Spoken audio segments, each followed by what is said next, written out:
నగరపాలక సంస్థ పరిధిలోని 4 ప్రాంతాలలో ఏర్పాటు చేసిన అన్నా క్యాంటీన్లను ప్రారంభించేందుకు అన్ని ఏర్పాట్లు చేయాలని తిరుపతి నగరపాలక సంస్థ కమిషనర్ ఎన్ మౌర్య అధికారులను ఆదేశించారు.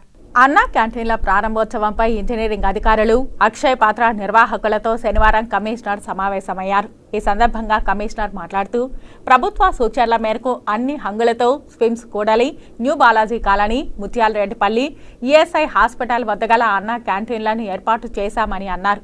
అయితే మొదటి దశలో ప్రారంభం కాలేదని, ఈ నెల 18న రెండవ దశలో ప్రారంభించాలని ప్రభుత్వం నుండి ఉత్తర్వులు అందాయని అన్నారు.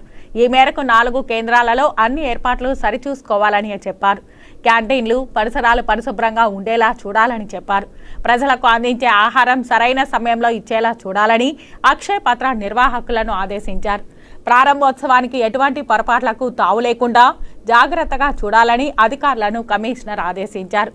స్వచ్ఛత హీ సేవా కార్యక్రమాల నిర్వహణపై ఇప్పటికే అధికారులకు అన్ని విధులు కేటాయించామని అన్నారు. వారందరూ పనులు సక్రమంగా చేసి స్వచ్ఛత హీ సేవా కార్యక్రమం విజయవంతం చేయాలని కమిషనర్ అన్నారు. ఈ సమావేశంలో సూపరింటెండెంట్ ఇంజనీర్ మోహన్, డిఈలు విజయ్ కుమార్ రెడ్డి, సంజయ్ కుమార్, మహేష్, రాజు, హెల్త్ ఆఫీసర్ డాక్టర్ యువ అన్వేష్ రెడ్డి, మేనేజర్ చిట్టిబాబు, శానిటరీ సూపర్వైజర్లు చెంచయ్య, సుమతి, మెప్మా కృష్ణవేణి, మస్తా తదితరులు పాల్గొన్నారు.